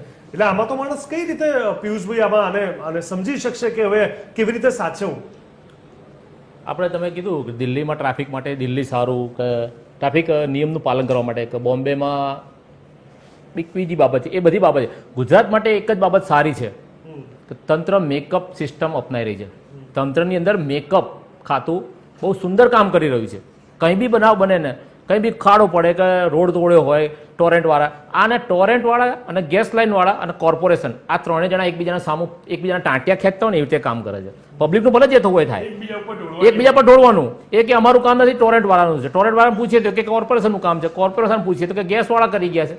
એટલે આ લોકોએ કોઈએ પોતે દોસ્તનો ટોપલો માથે લેવો નથી. ભૂલથી કંઈક તૂટી ગયું તો એન્જિનિયરે કામ બરોબર નતું હા, તો કર્યું, એ- છેલ્લે ત્રણે એક થઈ જશે. અને બધું તંત્ર તો ભર્યા તળાવમાંથી કોરું નીકળી જશે, પણ કોન્ટ્રાક્ટ જેને આપ્યો છે ને એ કોન્ટ્રાક્ટરનો મરો થશે, અને એ નિર્દોષ હશે ત્યારે એનો મરો થશે. કારણ કે એને પૈસા જ નહીં મળે હવે કામ પતાવવાના. હા, અને પૈસા પાછા કટકી લઈને, કમિશન લઈને બિલો પાસ કર્યા હોય, કોન્ટ્રાક્ટ માંડ મળ્યો હોય અને બિચારા પૈસા ખવડાવીને કોન્ટ્રાક્ટ લીધો હોય, તો એમાંથી એને મળે બી શું, કામ બી કઈ રીતે કરે? પણ પિયુષભાઈ, હવે સામાન્ય માણસના હાથમાં શું છે આપણે એ પણ આજે સમજી લઈએ. કારણ કે ઘણા બધા સામાન્ય લોકો એક જ વાત વિચારે છે કે હવે આમાં અમે શું કરી શકીએ. હેરાન બહુ થઈ રહ્યા છે, પ્રશ્ન બહુ ઉપાડી રહ્યા છે. પરંતુ આવું છું સાગરભાઈ તમારી પાસે. પિયુષભાઈ, હવે તમે કહેશો કે સામાન્ય માણસ અવાજ ક્યાં ઉપાડશે, અહીંયા કઈ રીતે આગળ વધશે, કોઈ પહોંચાડશે? સામાન્ય માણસને સુંદર ટેવ પડી ગઈ છે, વિકાસ જોઈને વાહ વાહ કરી દીધી છે. બધાને થયું કે હા હા સરસ વિકાસ, વિકાસ, વિકાસ, ચારે બાજુ જુઓ તો સિમેન્ટ કોન્ક્રીટનો મોટો વિકાસ ચારે બાજુ. ગાંડો વિકાસ, ગાંડો એટલે એકદમ પાગલ વિકાસ. એના કારણે પબ્લિકની માનસિકતા, જનતાની માનસિકતા એવી થઈ ગઈ છે કે આપણે કઈ નહીં, આપણે સરસ છે બસ. અચ્છા, એટલે બાજુવાળાનું જે થવું હોય થાય, હા, પણ અવાજ ઉઠાવવાનો આવે ને ત્યારે છેલ્લે પાટલી ઉભા હોય. અને જ્યારે કંઈક સારું કામ હોય ને તો ગળામાં પટ્ટા નાખીને વાહ વાહ કરવા ઉભા થઈ જશે ઝંડા લઈ લઈને. પણ પબ્લિકનો મારો કહેવાનો એક જ એ છે કે યુનિટી બનાવો અને બહિષ્કાર કરવાનું શીખો. કોઈની સામે હથિયાર ઉપાડવાની જરૂર નથી, કોઈને તું તારી કરવાની જરૂર નથી, તંત્રની સામે કોઈ અધિકારીને પણ તું તારી કરવાની જરૂર નથી, રાજકીય નેતાઓને પણ તું તારી કરવાની જરૂર નથી. યુનિટી બનાવો, યુનિટી, અને બહિષ્કાર કરો કે ભાઈ આ વસ્તુ અમારે ના જોઈએ એટલે ના જોઈએ, અમે ટેક્સ નહીં ભરીએ નહીં ભરીએ. પણ એકલ દોકલ નહીં. એકલ દોકલ શું 50 જણા હશો તો તમને ફાવવા નહીં દે આ તંત્ર. લોક મારી જશે, તોડી નાખશે દબાણ લઈને. અત્યારે નવું બુલડોઝર યાદ આવી ગયું છે લોકોને. બુલડોઝર થી પબ્લિકને એટલી બધી ડરી ગઈ છે પબ્લિક કે અવાજ શું મને લાગે ઉઠાવે. છે પિયુષભાઈ, એ તો જે ગેરકાયદે બાંધકામ છે એમાં તો ઓપ્શન જ નથી, અને એ જરૂરી હતું વર્ષોથી. ઇનફેક્ટ આ ચંડોળાનું એક પણ latest અધિકારીઓ example ખોટું કરે છે તો એનું બુલડોઝર કેમ નથી ચલાવતા? નહીં, એટલે જ્યાં જ્યાં ગેરકાયદેસર વસ્તુ સામે આવી છે, હા, એમાં પણ બહુ લેટ થઈ રહ્યું છે. આપણે ઘણી એવું તો જગ્યાએ. થઈ શકે ને આપણે કે જ્યાં ભૂવો પડે, ખાડો પડે, ત્યાં એક મ્યુનિસિપલ ઓફિસરને બેહાડ દેવાનો. જ્યાં અંડરબ્રિજના પાણી ભરાય બરોબર, ત્યાં કમિશનરની ગાડી આડી મૂકી દેવાની. ના ના, એવું ના કરી પબ્લિક શકે. જાતે જ ઉભા રાખવાના અને કે પબ્લિકે ભાઈ selfie અહીંયાથી લેવી. ના જવાનું. આ પબ્લિકે practical selfie લેવી. solution વધીને આપણે સમજવું પડશે. મીનાબેન, હવે આપણે એ સમજીએ કે આ માત્ર કોઈ છેવાડાના ગામડાઓની, જિલ્લાઓની કે એ જગ્યાની વાત નથી, તમામ મોટા શહેરની. અમદાવાદ હોય, વડોદરા હોય, રાજકોટ હોય કે સુરત હોય. વડોદરામાં એક વર્ષ પહેલા પૂર આવ્યું હતું, જે તબાહી થઈ હતી આપણે સૌ જાણીએ છીએ. મગરમચ્છ. 2006માં સુરતની આપણને વાત ખબર હતી. ઇવન અમદાવાદમાં પણ પહેલી વાર જ્યારે 20-22 ઇંચ વરસાદ થયો ને ત્યારે નવો અકબરનગર સર્કલ પાસેનો અંડરબ્રિજ બન્યો હતો, કદાચ પિયુષભાઈને ખ્યાલ હશે, એ પહેલી જ વારમાં ફૂલ ભરાઈ ગયો હતો. ચલો, એ તો પહેલો અનુભવ હતો, પણ અત્યારે માત્ર 2 ઇંચમાં તમામ અંડરબ્રિજને બ્લોક કરવા પડે, આ તો કેવી વ્યવસ્થા થઈ? જીગરભાઈ, જો સાચી વસ્તુ કહીએ તો માત્ર ને માત્ર દર વર્ષે જો એક જ પ્રશ્ન આપણને સતાવતો હોય, એક જ પ્રોબ્લેમ પર આપણને હેરાનગતિ થતી હોય અને એ પણ જાનલેવા થઈ જતી હોય, તો ત્યારે આ જો કાયમી બની ગયું છે તો મતલબ કાયમી એ લોકો કરે છે અને કાયમી આપણે સહન કરીએ છીએ. તો સંગઠિત થવું બહુ જરૂરી છે. કે આ બધી વસ્તુઓ માટે જેમ આપણે હક માગવાનો પણ આપણને અધિકાર છે, તો આપણે હક લેવા માટે આપણે બેઝ તો બનાવવો પડશે ને, કે આપણે આવી રીતે ચલાવી લે. હમણાં મોન્સૂન પૂરું થઈ જશે અને જે કંઈ નુકસાન ભોગવ્યું એ ભોગવ્યું અને પછી આપણે ભૂલી ગયા અને નવા વિષયમાં જતા રહ્યા. તો આ બધી વસ્તુ પ્રશ્નો અનેક, તો એની સામેનું સોલ્યુશન એક જ છે કે બધાએ સંગઠિત થઈ અને જે તે કોર્પોરેટર હોય, જે તે વિસ્તારના હોય, એના ઉપર બધાએ ભેગા થઈ અને આ વસ્તુનો જવાબ માંગવો જોઈએ, અધિકારીઓ પાસે જવું જોઈએ. આના માટે આ વિપક્ષ પણ શું કરે છે કંઈ ખબર નથી પડતી, કે એ લોકોનો કોઈ રોલ નથી આવતો, કે એ લોકો પણ કંઈ પબ્લિક માટે કંઈ કરી નથી રહ્યા. જ્યારે ઇલેક્શન આવે ત્યારે બધા જ પક્ષના લોકો આવીને આપણી પાસે એના એજન્ડા મૂકીને જાય છે, પણ ત્યારે આપણે કેમ ભૂલી જઈએ છીએ કે આ પણ આપણી ડિમાન્ડ છે, આ આપણો હક છે, આ આપણને જોઈએ છે, આ પ્રશ્નો આપણે એની સામે મૂકવા જોઈએ. આપણે ત્યારે કેમ નિર્ણય નથી લેતા બરાબર? આપણે લોકો જ બધા છૂટા છવાયા રહીએ છીએ અને જ્યારે જે વાત કરવી જોઈએ, જે આંદોલન કરવું જોઈએ, કે જે રજૂઆત કરવી જોઈએ, કે જેના સાથે સામૂહિક રીતે જવું જોઈએ, એનો અભાવ દેખાઈ રહ્યો છે. કારણ કે આ દર વર્ષે વાત થાય છે, દર વર્ષે ચોમાસું આવે, દર વર્ષે રસ્તાઓ ખરાબ છે, અહીંયા પાણી ભરાયા છે, અહીંયા ગાડી ડૂબી ગઈ, અહીંયા બસ ફસાઈ ગઈ, અહીંયા ટ્રાફિક જામ થયો એટલે આની જાન જતી રહી, જીવ જતો રહ્યો. આ બધી જ વસ્તુઓ દર વર્ષની ઘટનાઓ છે. હવે એનું ઘટનાઓના પ્રમાણોમાં જઈએ કે પ્રમાણો વધે છે કે ઘટે છે, ઘટનાઓ કેટલી વધી અને કેટલી ઘટી, કયા વિસ્તારમાં થઈ, તો આ બધી વસ્તુઓનું એક વ્યવસ્થિત રીતે જે તે વિસ્તારમાં જે આ બધી પ્રોબ્લેમો છે એના સંગઠિત થઈને એના અધિકારીઓ સાથે એની સામે આ રીતનું આંદોલન કરીને કે જે તે વ્યવસ્થિત રીતે રજૂઆત કરવી જોઈએ અને આનું નિરાકરણ લાવવું જોઈએ. કારણ કે રોડ પણ બનતા હોય છે, હું જોઉં છું અમારા ઘર પાસે જ જે રીતે રોડ બની રહ્યા છે, એક પટ્ટો મારી દીધો, બસ એક રોલ ફરી ગયો, પતી ગયું, મેકઅપ કરી દીધું. હા, મેકઅપ થઈ ગયો અને પતી ગયું. કપચી લાગે, રેતી લાગે, એ બધું લાગે, એ બધી વસ્તુઓને તો આપણને ખબર છે, પણ એવું તો ક્યાંય દેખાતું જ નથી. કયા વિસ્તારની વાત આપણે સેક્ટર 26 ગ્રીન સિટી. અચ્છા, હવે આ કદાચ આવી ઘટના તમે જે કીધી બહુ સારું થયું આ તમે વર્ણવ્યું. ઘણી બધી જગ્યાએ આપણે જોયું છે. ઇનફેક્ટ અત્યારે તો હવે નવું ટ્રેન્ડ અત્યારે લગભગ અમદાવાદના તમામ રસ્તામાં એક પેવર બ્લોક તમામ જગ્યાએ બ્લોક કરવામાં આવી રહ્યા છે. ઘણી જગ્યાએ આપણે જોયું કે આરસીસીના રોડ પર બની રહ્યા છે, વિચ ઇઝ ડેફિનેટલી એપ્રિશિએટેબલ. પણ ક્યાંક એવી પણ જરૂરી વસ્તુ દેખાઈ રહી છે કે જ્યાં વર્ષોથી પાણી ભરાય છે, આપણને ખબર જ છે, ઓલરેડી આપણને ખબર છે કે અહીંયા પાણી ભરાશે, અહીંયાથી નહીં. હું અંડરબ્રિજની વાત નથી કરી રહ્યો, હું નોર્મલ રોડ રસ્તાની વાત કરી રહ્યો છું, જ્યાં હજારો લાખોની સંખ્યામાં રસ્તાઓ જઈ રહ્યા છે. સાગરભાઈ, હવે એવી જગ્યા પર જ્યારે કામ ના થાય, જ્યાં ખબર છે કે જ્યાં લોકોના મૃત્યુ પણ થઈ શકે છે, જ્યાં એક્સિડન્ટ થઈ રહ્યા છે અને વધશે, અને જ્યાં ખબર છે કે ત્યાંથી નીકળ્યા સિવાય બીજો કોઈ સબસ્ટિટ્યુટ રસ્તો નથી, એટલીસ્ટ ત્યાં કોઈ અંડરબ્રિજ ઓવરબ્રિજ નથી, અને એમાં પણ આજુબાજુમાં અંડર કન્સ્ટ્રક્શન બધું ચાલતું હોય, રોડ ખોદાતા હોય, એની વ્યવસ્થા ના હોય, તો પછી જાય તો જાય ક્યાં? જો એક લોકેશન્સના નામ દઉં, સમજો. ઈસનપુર, વટવા, નરોડા, નારોલ, વસ્ત્રાલ, બરોબર, અખબારનગર, ભીમજીપુરા, જુનાવાડા છે, મણિનગરની ચોકડી આવી ગઈ, બોપલમાં શાક માર્કેટની ત્યાં. મને લાગે છે પૂર્વ વિસ્તાર તો આખો એક જ કહેશો એટલે મને આવી જશે. એટલે બોપલનો ઓલો એરિયા, આપણે શાક માર્કેટ વાળો એરિયા, શેલા વાળો એરિયા, યસ, સાણંદના પાછળનો ભાગ. હવે આટલી જગ્યાઓ ફિક્સ છે સાહેબ, આટલી જગ્યાએ તો તમારે કામ કરવાનું જ છે, પણ આ આટલી જગ્યાએ નથી પહોંચી વળતા અને ક્યાંક ગલીઓમાં નવા રોડ કાઢશે. હવે તો અત્યારના તો પાછી પ્રોબ્લેમ શું થઈ, અત્યારના તો ઇલેક્શન બી કદાચ માથે આવવાનું છે હવે, બરોબર, કોર્પોરેશનનું ને એ બધું. હવે એ લોકો સોસાયટીઓના ચાલુ કરી દીધા છે નવા કરવાના. એ પહેલા બહારના તો પતાવો, પછી તમે અંદરના લો. તમારા મત મુજબ સૌથી મુખ્ય સમસ્યા વરસાદમાં કઈ કઈ હોય છે? એક તો ટ્રાફિકની આપણે વાત સમજી શકીએ, રોડ રસ્તામાં ખાડા ખરબચડા, અમદાવાદ ખાડાબાદ થઈ જાય છે એની વાત સમજી શકીએ. આ સિવાય વૃક્ષો પડે છે, ટ્રાફિક જામ થાય છે, એ તો ઠીક છે, પણ જ્યાં આજુબાજુમાં એવા બાંધકામ થાય છે એના કારણે કોઈ રસ્તા બચતા નથી કે ક્યાંથી જવું, એના કારણે ઘણા લોકો રોંગ સાઈડ પર જતા હોય છે, ખોટા રસ્તા પર જાય છે, તો સમયનો બગાડ થાય છે. સરસ એક્ઝામ્પલ આપીશ આનો.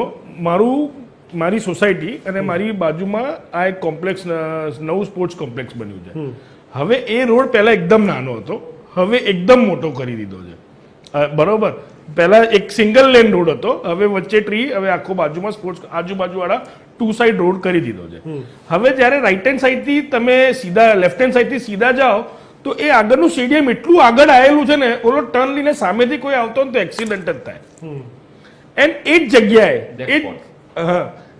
જગ્યાએ ત્યાં પાણી તમે જુઓ ને સર, ત્યાં અને આગળના બ્રિજ પાસે વરસાદ, હું તો કહું છું બહુ નહીં, અડધો પોણો કલાક બી વરસાદ આવે ને કે તમારી ગાડીના ટાયરો અંદર જતા જ રહે. And you won't believe that remains for 3 days. આ બેઝિક એરિયાઝ છે. પણ આને આ તમે શું કરશે, દર વર્ષે આ લોકો શું કરશે, પેચવર્ક. રાતના આવીને કંઈક નાખીને જતા રહેશે, સવારના કણકણ લાગશે, ત્રીજા દિવસ બધું સાફ, બધું જ સાફ. સો દે આર નોટ ટેકિંગ એની નો. મેં સાચું કીધું, ખાલી ને ખાલી મેકઅપ અને પેચવર્ક, મેકઅપ ને પેચવર્ક, મેકઅપ ને પેચવર્ક. જ્યારે કે જગ્યા ફિક્સ છે. જી, ગયા વર્ષે આપણે અહીંયા થલતેજ પાસે એક નવો બ્રિજ બન્યો અને એ શિલજને ના એસપી રિંગ રોડને ટચ થાય છે, જે બીજી બાજુથી પૂરો થઈ ના શકે. હા, I guess તમે એની વાત કરી રહ્યા છો. જી બિલકુલ. અને એમાં ગયા વર્ષે નહીં, એના પહેલાના વર્ષે એટલું બધું પાણી ભરાયેલું હતું કે ત્યાંની જે સોસાયટી હતું એના પાર્કિંગમાં એટલું બધું હતું કે ગાડીઓ પણ ખાસી એવી પાણીથી ભરાઈ ગઈ હતી. એટલે ગ્રેનેજનો જે પ્રોબ્લેમ છે ને એ બહુ જબરજસ્ત છે. અને આખું એટલું બધું ટ્રાફિક જેમ થતો હતો ત્યાં, એટલો બધો થતો હતો કે લોકો કલાકો, 1.5 કલાક 2 કલાક સુધી ત્યાંથી હલી નતા શકતા. બીજી વસ્તુ એ છે કે જ્યારે જે રસ્તા પર યુટર્ન મારવાનો હોય અથવા તો જે રસ્તે કંઈક ડેન્જર ઝોન છે તો ત્યાં બોર્ડ લગાવવું જોઈએ કે અહીંથી કોઈએ પસાર ના થવું જોઈએ. એનું પણ એ પણ એક ફરજની ભાગ આવે છે કે તમે આ વરસાદમાં અંધારું હોય, લાઇટ જતી રહી હોય, સ્ટ્રીટ લાઇટ હોય ન હોય એવા વિસ્તારોમાં જ્યારે કોઈ પણ જાતનો ખાડો પડ્યો છે કે કંઈ કશું છે તો તમે એટલીસ્ટ રેડ કલરનું કપડું નાખીને તમે સાઇનિંગ તો રાખો કે ભાઈ અહીંયા આ રીતે નથી જવાનું. એ પણ નથી થતું. અને સ્કૂટરવાળા, ટુ વ્હીલર્સવાળા તો ખાસ કરીને એમાં ફસાઈ જાય છે. એ લોકો તો સીધા જ ખાડામાં પડી જાય છે. તો આ બધી વસ્તુઓની જે કમીઓ જે છે એ ખરેખર બહુ દુઃખદ છે અને વખોડવા લાયક છે આ વસ્તુ. બીજી બી એક વાત, નવી ઇન્સ્યોરન્સ પોલિસી તમે રિન્યુ કરાવજો, 4 વ્હીલર or 2 વ્હીલરની. હું તો કહું છું 4 વ્હીલરની રિન્યુ કરાવજો. એ લોકો હવે નવું ડિક્લેરેશન આપ્યું છે, પાણી બ્લોકેજ તમારી ગાડીના અંદર વરસાદના કારણે થયું ને એ ઇન્સ્યોરન્સના અંદર કવર નહીં થાય. Now you understand that. એ લોકોને ખબર પડી ગઈ છે કે આ લોકો અહીંયા રહે છે, પાણી ભરાવાનું જ છે, એટલે અમે તમને એ કવર નહીં આલીએ. પિયુષભાઈ, આપણે એક વાત તો છે કે આપણે ત્યાં રોડ રસ્તાની ભૌગોલિક સ્થિતિની વાત કરીએ, આપણે ત્યાં પોપ્યુલેશનની વાત કરીએ, આપણું તંત્ર જે રીતે કામ કરી રહ્યું છે એની વાત કરીએ, એને જોતા પડકારો બહુ છે. શક્યતા અને સંભાવનાઓ ઘણી ઓછી છે કે જેના પર તાત્કાલિક કામ થાય અને આ વ્યવસ્થા સિંગાપુર જેવી થઈ જાય રાતોરાત. જે એક સમય કહેવાતું હતું અમદાવાદને બનાવવા આવશે, પણ જે હજુ તો થયું નથી. આ તમામની વચ્ચે પિયુષભાઈ, વચ્ચેના રસ્તા મુજબ આપણે જોવા જઈએ તો સાવ આપણે એવું નથી કહેતા કે ફૂલ ગુલાબી પિક્ચર થઈ જાય, પણ ક્યાંક એવું, જેમ કે અત્યારે આ દ્રશ્યો જોઈ રહ્યા છે, આપણને શરમ આવે કે અહીંયા જે રહેતા હશે, જે લોકોને રોજબરોજ ત્યાંથી નીકળવાનું હશે, એ લોકોની શું સ્થિતિ થતી હશે. અને આના કારણે ગંદકી અને એના કારણે મચ્છરોનો ઉપદ્રવ અને એના કારણે રોગચાળો થાય છે, એ તો અલગ જ પ્રશ્ન છે. પિયુષભાઈ, સાચી વાત છે. પાણી ભરાય છે ને, પણ પાણી ભરાયાની જે પાણી નિકાલ કરવા માટે એક નવી યોજના આ લોકોએ ચાલુ કરી છે. પાણીનો નિકાલ કરવા માટે જ્યાં બી ઢાંકણા મળે ને ઢાંકણા ખોલી કાઢવાના, ઢાંકણા ખોલી કાઢવાના એટલે પાણી જતું રહેશે. આ કેટલી સુંદર માનસિકતા કહેવાય લોકોની. ગમે ત્યાં ઢાંકણા ખોલી કાઢો. હવે ઉપરના લેવલે પાણી જતું નથી અને ઉપર પાણી આખું ભરેલું રહે અને કોઈ નાનું બાળક છે, સાયકલ, કોઈ પણ વ્યક્તિ, કોઈ પણ વાહન ત્યાંથી નીકળે તો ગટરના ઢાંકણામાં પડી જાય, ફસાઈ જાય, તકલીફ પડે. અને બીજી વસ્તુ કે આ જે કંઈ કામ કરવામાં આવે છે ને એ પોતાની સ્વેચ્છાએ, પોતાની ઈચ્છાથી નથી થતું. એ કોઈને પૂછીને કરવું પડે છે. એમાં કેટલું મને મળશે, મારું શું, મારું કેટલું, આ આધાર ઉપર કામ થાય છે ને. આ બધી પરિસ્થિતિ એના કારણે ઊભી થઈ છે. અને પબ્લિકને હું ખરેખર પબ્લિકને ફરીવાર કહેવા માંગુ છું કે એકતા બનાવો, અધિકારીઓને જઈને ખખડાવો અને જે તે વિસ્તારમાં અધિકારીઓને ઘૂસવા ના દેશો. જો કે આવતા તો નથી જ કોઈ જગ્યાએ, કોઈ અધિકારી કોઈ જગ્યાએ સુપરવિઝન માટે આવતા જ નથી. એ લોકોને પેપર ઉપર જ બધું દેખાતું હોય છે. જેમ આપણે ટીવીમાં જોઈએ છીએ, વાહ વાહ સરસ સરસ વિકાસ થઈ ગયો, એ રીતે અધિકારીઓ સિસ્ટમ આખી પેપર ઉપર જ જોઈને ખુશ થઈ જતી હોય છે અને ઉપરના લેવલે પણ પેપર ઉપર વર્ક જોઈને એમને શાબાશીને વાહ વાહ કરતા હોય છે કે આ બધું સરસ કામ થઈ ગયું. અનેક જગ્યાએ હમણાં 4 મહિનાની જ વાત કરું, સ્વચ્છ ભારત મિશનની ટીમ આવવાની હતી. એક ગ્રંથાલય આગળ થોડોક રસ્તો ખરાબ હતો જ્યાં વાહનો પાર્ક થતા હતા, તો ત્યાં આગળ સિમેન્ટ કોન્ક્રીટનો માલ નાખ્યો ગ્રંથાલયની જગ્યાએ, ગ્રંથાલય આગળ જ. ગ્રંથાલયની સામે સોસાયટી છે કોઈ પ્રાઇવેટ, તો એમાં વધેલો માલ 2 બ્રાસ જેટલો માલ, હું સ્પષ્ટ કહું છું, 2 બ્રાસ જેટલો મેં માપી દીધું ત્યાં આગળ, 2 બ્રાસ જેટલો માલ વધેલો કોઈ મળતિયાના બંગલાની આગળ પાથરી દીધો વ્યવસ્થિત. હવે નથી એ કોઈ મંત્રી, નથી કોઈ નેતા, નથી કોઈ કોર્પોરેશનના અધિકારી, તો પણ ત્યાં પાથરી દીધો. હવે એના માટે આપણે અવાજ ઉઠાવીએ ને, કોઈ સાંભળવા તૈયાર નથી, કોઈ અધિકારી સાંભળવા તૈયાર નથી. અધિકારી કોનું સાંભળે છે? જનતા માટે અધિકારીઓ બેરા બોબડા ને આંધળા ગાંધીજીના બંદર જેવા છે જનતા માટે, અને વીઆઈપીઓ માટે સતત હાજર ઉભા રહે છે, અને એના કારણે પબ્લિક બહુ દુઃખી થાય છે. અને પબ્લિક અવાજ નથી ઉઠાવતી એની કારણ કે આ લોકો સાંભળતા જ નથી, આ લોકો બેરા જ છે એવું રીતે સમજીને પબ્લિક જાય તો ધક્કા ખાઈને પાછી આવે છે. સાહેબ મિટિંગમાં છે, સાહેબ બહાર ગયા છે, સાહેબ સર્વે કરવા ગયા છે, સાહેબ તપાસમાં ગયા છે. આ એક પેટર્ન બની ગઈ છે એમની કાયમી, કે પબ્લિક આવે એટલે આ સવાલ જવાબ કરવાના, જેના કારણે પબ્લિક દુઃખી થાય છે. અને પાણી તો ભરાવાનું, આ સુધરવાના નથી.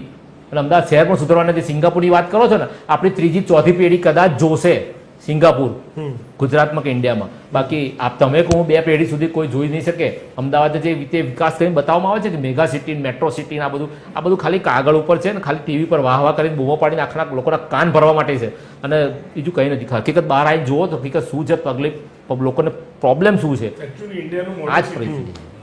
સાગરભાઈ, હવે અહીંયા તો એક વાત સ્પષ્ટ છે ને કે આખી ઘટનામાં આપણે એક વસ્તુ સમજવાની કોશિશ કરી.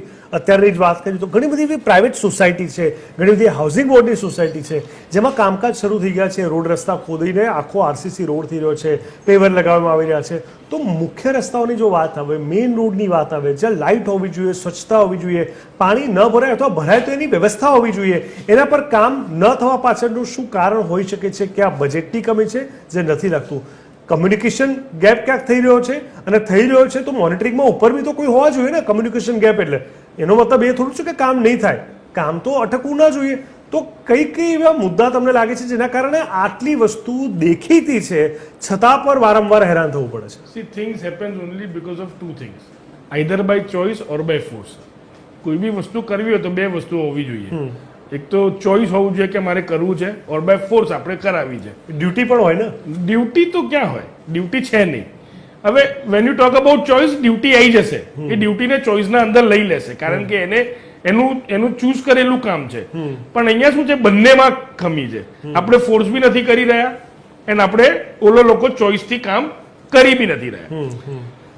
વોટ હેપન્સ, આ લોકો જ્યારે કોઈ મરશે ને, કોઈ બી કારણસર કંઈક દુર્ઘટના ઘટી ગઈ ઇન્ફ્રાસ્ટ્રક્ચરલ સર્વિસના કારણે, બરોબર, ત્યારે એ માણસને પકડીને જ્યાં ત્યાં નાખી દેશે, પરંતુ ત્યાં કઈ ઇન્ફ્રાસ્ટ્રક્ચરલ સર્વિસની કમી હતી એ ક્યારે જોશે નહીં. હવે એકદમ અંધારો પટ જગ્યા છે. મળતિયાનું હોય તો ક્યાંથી જોવો? મળતિયાનું હોય તો કશું તપાસ કરવાનું આવતું જ નથી. રાઈટ છે. હવે અંધારી જગ્યા છે, ત્યાં દુર્ઘટના ક્યારે બી ઘટી શકે છે. ત્યાં ગવર્મેન્ટની સ્ટ્રીટ લાઇટો, પોલ મૂકેલા છે, પણ લાઇટો ચાલુ નથી, બરોબર, અને ચાલુ થતી જ નથી ક્યારે બી. હવે વિચાર કરો, ત્યાં કઈ બી દુર્ઘટના ઘટે તો દુર્ઘટના જેને કર્યું એ તો ગયો, બરોબર, અને જેના ઉપર થયું એને તો સિમ્પેથેટિકલી આખું થઈ જશે. ગવર્મેન્ટ પૈસા આપશે, ભાઈ તમને આટલા રૂપિયા આલ્યા, પેલા રૂપિયા આલ્યા, લોયરો આપશે, બરોબર, and everyone will run towards that. પણ કોઈ એ ટાઈમે પ્રશ્ન નહીં ઉપાડે કે ભાઈ અહીંયા સ્ટ્રીટ લાઇટ હતી કે નથી, કેમ એક ચેક કર્યું? નો વન વિલ ક્વેશ્ચન ધેટ. અને આપણે અરે અત્યાર તો દાદાગીરી એવી વધી ગઈ છે ને, તમે કાંઈ કરો એ લોકો સોશિયલ મીડિયાથી તમને પકડીને બીજા દિવસ તમારો વરઘોડો નીકળે. આ ફૂલ દાદાગીરી. એટલે તમારે તો હવે તમે અગર તમારે મુહિમ બી ચલાવી હોય ને કે હું અહીંયા પાણી ભરાઈ ગયું અપલોડ કરો તોય બીક લાગે. નહીં, મને લાગે છે સોશિયલ મીડિયાથી આ ઘણી બધી વસ્તુ બહાર આવી રહી છે. જે રીતે મીનાબેન, તમારું શું માનવું છે? કારણ કે જે જાગૃતિ લોકોની અંદર છે, હવે એ અલગ વાત છે કે લોકો અત્યારે કંટાળેલા છે અથવા એ લોકોને પરિણામ, સોલ્યુશન, ઉકેલ નથી મળી રહ્યો, પણ લોકો સોશિયલ મીડિયાનો ઉપયોગ કરીને હવે લોકો સુધી પહોંચવાની અથવા શું ક્યાં ચાલી રહ્યું છે વધારે સારી રીતે ખબર પડી રહી છે. હવે એમાં એવું થાય છે જીગરભાઈ કે જ્યારે આ સોશિયલ મીડિયાનો ઉપયોગ કરી અને ફોટો વિડીયોઝ જે કંઈ આપણે વાયરલ કરીએ છીએ અને આપણે જોઈએ છીએ, તો એની ઇફેક્ટ શું? મારી પાસે આવ્યો વિડીયો, ઓ આવું બધું થઈ ગયું, અરે રે બહુ કરી, પછી શું? એનાથી આગળ શું? એનાથી તમને જાણકારી મળી, પણ જાણકારી લીધા પછીની એક પ્રોસેસ હોય ને, એ પ્રોસેસ થવી જોઈએ. ખાલી વિડીયો જોયો ને મૂકી દીધો, કાં તો મેં ફોરવર્ડ કરી દીધો, એ રજૂઆત રજૂઆત ન કહી શકાય, એ પબ્લિસિટી કરી આપણે કે ભાઈ આ વસ્તુની અહીંયા ઘટના આવી ઘટી શકે એમ છે, અહીંયા ડેન્જર ઝોન છે, અહીંયા વ્યવસ્થાની જરૂર છે. પરંતુ જે તે વિસ્તારના હું અગેન કહીશ કે જે કંઈ સોસાયટી હોય તો એના લીડર હોય, જે કોઈ એરિયા હોય તો એનો જે કોઈ કોર્પોરેટર હોય કે ગમે તે હોય જવાબદાર વ્યક્તિ, એની સાથે બધાએ ભેગા થઈને જવું પડે, રજૂઆત કરવી પડે, એની સાથે જ્યાં સુધી સોલ્યુશન ના આવે ત્યાં સુધી જે રીતે મજબૂતાઈથી મૂકવી પડે, વાત મૂકવી જ પડે. અને એ એક વિસ્તારમાં થાય, બીજા વિસ્તારમાં થાય, ત્રીજા વિસ્તારમાં થાય, સેમ ટુ સેમ વસ્તુઓ થશે તો એનું પરિણામ આવે. બાકી આપણે આ ચર્ચા કરીએ, મીડિયાનો સપોર્ટ પૂરો છે. આપણે જ્યારે આવા મુદ્દાઓ પર જ્યારે ચર્ચા કરી રહ્યા છીએ, મતલબ મીડિયા પૂરો સપોર્ટમાં છે કે ભાઈ તમારી આ વસ્તુ છે, એ ત્યાં સુધી ઉપર સુધી પહોંચતી જશે, જોતા જશે. અને પણ આ વસ્તુની રજૂઆતને પણ એક વસ્તુ છે કે પ્રોપર રજૂઆત થવી જોઈએ. મીડિયાનો સપોર્ટ મળે તો ચોક્કસ કાન સુધી વાત પહોંચે જ અને એનું પરિણામ આવે જ. પણ આ વસ્તુ જે રીતે પ્રક્રિયા થવી જોઈએ એ રીતે થતી નથી. આ માત્ર ને માત્ર હા મને ખબર છે કે આ વિસ્તારમાં થાય છે, આપણે આમ આંખો બંધ કરીને કહી શકીએ કે ભાઈ આ જે તે વિસ્તારમાં આવી રીતે ખાડાઓ થાય છે, અહીંયા પાણી ભરાય છે, અહીંયા દર વર્ષે રોગચાળો ફાટે છે, સોરી, આ રીતે બધું થતું હોય છે. પણ એ ચર્ચા દર વર્ષે ચર્ચા જ કરીશું આપણે. એના માટેની પ્રક્રિયા ને એના માટેનું આગળનું સ્ટેપ ક્યારે લઈશું? અને એ સ્ટેપ તો પ્રોપર, હું એકલી જઈશ તો કોઈ નહીં સાંભળે, આપણે 2 જણ જઈશું તો કોઈ નહીં સાંભળે. પ્રોપર વ્યક્તિ સાથે જવું જ પડશે અને સંગઠિત થઈને જવું પડે તો જ વાતનો નિકાલ આવે. 2 દિવસની અંદરની ઘટના કહું, હું રિવરફ્રન્ટમાં જતો હતો ગાડી લઈને, તો ત્યાં આગળ રિવરફ્રન્ટમાં પેસેન્જર રિક્ષા, લોડિંગ રિક્ષા, કાર્ગો વાહન અંદર એન્ટ્રી નથી એને, તો ત્યાં આગળ પેટ્રોલની ગાડી એક ટેન્કર જતી હતી. તો એનો મેં વિડીયો ઉતારીને મેં વાયરલ કર્યો કે ભાઈ આવા વાહનોને પાયલોટિંગ કરીને બહાર કાઢવામાં આવે છે અથવા તો પછી ભ્રષ્ટાચાર કરીને ઘૂસવા દેવામાં આવે છે. જો એન્ટ્રી નથી તો પણ આ રીતે વાહનો ઘૂસે છે તો એના જવાબદાર અધિકારીઓ કેટલા ભ્રષ્ટાચારમાં ડૂબેલા હશે. આવો એક વિડીયો વાયરલ કર્યો તો 6 કલાકની અંદર જે તે આપણા અમદાવાદ પોલીસનું જે ટ્વિટર છે એના ઉપરથી મારા પર મેસેજ આવ્યો ફેસબુકમાંથી કે વાહન ચાલકનું વાહન જમા લીધું છે, તેને પણ એના પર ગુનો દાખલ કરીને કાર્યવાહી કરવામાં આવી છે. સોશિયલ મીડિયાનો સદઉપયોગ કરો તો કાર્યવાહી થાય છે, પણ ક્યારે? જવાબદાર અધિકારીઓ સોશિયલ મીડિયા તમે જુઓ તો. તમે કોઈ વ્યક્તિ નાગરિક વાયરલ કરે તો તમે એનો નંબર બ્લોક કરી દો છો. તમે એક સોશિયલ મીડિયાનું એકાઉન્ટ એનું નથી જોઈ શકતા તો રોડ ઉપર પબ્લિકનું કામ તો તમે શું કરી શકવાના છો? આવા કોઈ અનુભવ છે જેમાં વારંવાર રજૂઆત કરવામાં આવી હોય અને તરત કંઈ કહેવામાં આવ્યું હોય, ટ્વીટ કરવામાં આવ્યું હોય અને પછી એવા લોકોને બ્લોક કરી દો, આવું કંઈ ધ્યાનમાં આવ્યું છે તમારા? કેટલી વખત મારા એકાઉન્ટમાં તમે મારા વોટ્સઅપમાં જુઓ, મારા ફેસબુકમાં જુઓ, કેટલાય અધિકારીઓ, ટ્રાફિક વિભાગ, કોર્પોરેશન વિભાગ કે રાજકીય, ઘણા લોકોએ નંબર બ્લોક કરી દીધો છે. કોઈ પણ બાબત તમે એને રજૂ કરો, આપણે સાચી વાત કરીએ છીએ, આપણે કંઈ એમને ગાળો નથી દેતા, આપણે એમને તુતારી નથી કરતા. આપણે આપણા ટેક્સ ભરીએ છીએ ને, જે એ ટેક્સનું વળતર માંગીએ છીએ. ટેક્સ ભરે છે ને પબ્લિક, એનું વળતર તમારા માધ્યમથી અમે એનું વળતર માંગીએ છીએ, સેવા માંગીએ છીએ, સુવિધા માંગીએ છીએ. તો એના માટે તમે જો કોકનો એકાઉન્ટ નંબર બ્લોક કરી દેતા હો ને તો તમારા પર થૂ છે, તમારી કામગીરી પર થૂ છે, તમારી સત્તા ઉપર થૂ છે, તમારા હોદ્દા પર થૂ છે. સાગરભાઈ, હવે અહીંયા આપણે જોયું કે અત્યારના દિવસોની વાત કરીએ તો ચંડોળા તળાવ એક એક્ઝામ્પલ છે, બાપુનગર છે, બીજા ઘણા બધા વિસ્તારો છે કે જ્યાં ડેમોલિશનની કામગીરી થઈ રહી છે, જ્યાં કાટમાળ કરીને એને સાફ સફાઈ કરીને એને અલગ રીતે એક બ્યુટિફિકેશન કરવાની કોશિશ તરફ કોર્પોરેશન કહો કે સરકાર કહો આગળ વધી રહ્યું છે. બીજી બાજુ રોડ રસ્તા ઘણી જગ્યાએ આરસીસીના થઈ રહ્યા હોય એને લઈને કામકાજ ચાલી રહ્યું છે, સોસાયટીની અંદર મોટા પાયે કામકાજ ચાલ્યું છે, ઘણી બધી જગ્યાએ ઓવરબ્રિજ થયા છે. તો છેલ્લા 6 મહિનાની અગર આપણે વાત કરીએ તો ઘણા મોટા, સારા, જરૂરી અને કામ લાગે એવા કાર્યો રોડ રસ્તાને લઈને કરેલા છે, નથી કરે એવું નથી. પણ જ્યારે વાત વરસાદની આવે છે, જ્યારે વાત પાણી ભરાવાની આવે છે, જ્યારે ખબર છે કે અહીંયા ખબર છે આ થવાનું જ છે વર્ષો જૂનું, અને જે ગંભીર વાત છે, વરસાદમાં જો પાણી થોડા ઘણા ભરાય એ સમજી શકાય છે, અમુક વિસ્તારોમાં પણ સમજી શકાય છે, થોડા ટાઈમ માટે હોય તો પણ સમજી શકાય છે. પણ થોડો વરસાદ પડ્યો એટલે ઘણા લોકો તો સ્કૂલ કોલેજ બંધ કરવી પડે છે જવા આવવાનું. આનું શું કારણ? આટલા બધા કામ થાય તો આના પર કેમ ધ્યાન નથી અપાતું? તમે 2 ટોપિક કોન્ટ્રાડિક્ટરી લીધો કે ચંડોળા તળાવની વાત કરી, એક તો ડિમોલિશનની વાત કરી અને એક અભાવની વાત કરી. કારણ કે જે કામ થયા છે એને બી આપણે સ્વીકારવા પડશે ને. Chandola Talav is not a work જે થયું one છે. of the part. No, it is not one of the. એ તો it is not by choice, a force. Chandola તળાવ ઊભું કોને કર્યું? ઊભું કોને કર્યું? See, એમ See, તો understand. સર્જન તો થઈ જ રહ્યું છે. ના ના, ત્યારે જ એનું ક્યાંક ને ચંડોળા ક્યાંક તળાવનું તો પહેલા એ લોકોનું એક આખું અલગ બજેટ બન્યું હતું ને. It 100% was- વાત સાચી, એમાં ના બરોબર. નથી. પણ એટલીસ્ટ એ ખબર પડ્યા પછી જે 30 વર્ષથી એક્શન નથી લેવાય, લેવાય તો ખરા. તો ક્યાંક જે રીતે નથી લેવાય ને લેવાય એવું જે પાણીમાં જે અત્યારે દ્રશ્યો જોઈ શકો છો, સર, આમાં તો એ લોકોનો જ ને હપ્તો પહોંચતો જ તો ને ત્યારે જ જે વાત- ડેવલપ થયું ને. બધી જ વાત બરોબર. પણ માં- વાત આપણે question એ છે. સ્વીકારવી પડશે કે ક્યાંક જે કામ થયા છે એની સાથે વરસાદ અને કામ નથી થઈ રહ્યા, તો એના પર કેમ ફોકસ નથી થતું? બાકીના બધા કામની જોડે આ પણ કરી લેવામાં આવે. જેમાં એમને હાઇલાઇટ થવાનો મોકો મળે એ કામ થાય.